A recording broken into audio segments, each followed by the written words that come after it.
guys, welcome to Titi Files TV. Murisei kuma TV esenyika tadzoka nedzimwe nhau dziri kupisa dziri kutenderera pa social media.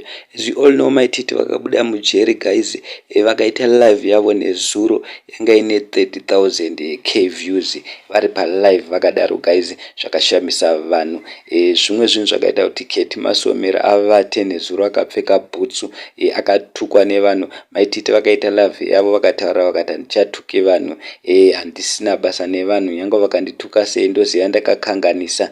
Pane vese vandakakanganisira ndokumbira ruregerero. My Titi vari kuti vakadzidza zvakawanda kujeri guys, munongoziva mega vaiva vakasungwa vachisungirwa mamwe macases chinzi vakaita fraud nemari dzevanhu dzavakatora, asi vari kuadmita this time vadedzera kuti ndinokumbira ruregerero guys pane zvese zvandikakukanganisirai, ende futi ndichaita sendichakubhadharai mari dzenyu. Zvaita kuti Ketty avata akapfeka bhutsu. Ketty naye azoitawo yake live achituka futi My Titi, achitaura zvakashata pamusoro paMy Titi, achituka nevabereki vake vaMy Titi. Asi My Titi vakataura vakati ndabasa ndotukirwa vabereki but handichapinduri this time, ndadzidza.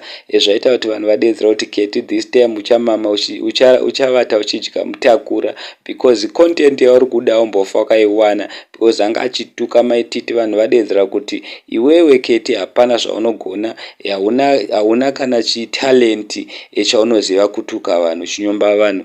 Mhuri yako mhuri yekumba kwenyu yese inoswera ichitukana nevanhu pamalive. Saka Ketty mukatarisa pane macomments guys andakokukandirai anga achitukwa zvisingaite, audzwa kuti dzikama gara pasi, aumbofa wakafanana naMy Titi, aumbofa wakamukunda My Titi. Mura kuti tikuzive takatokuziva nenyaya yamura wakatoshandisa My Titi, kudai wanga uri mumwe munhu wakadzikama wazvinini. Peace. Thank you so much guys, don't forget to subscribe.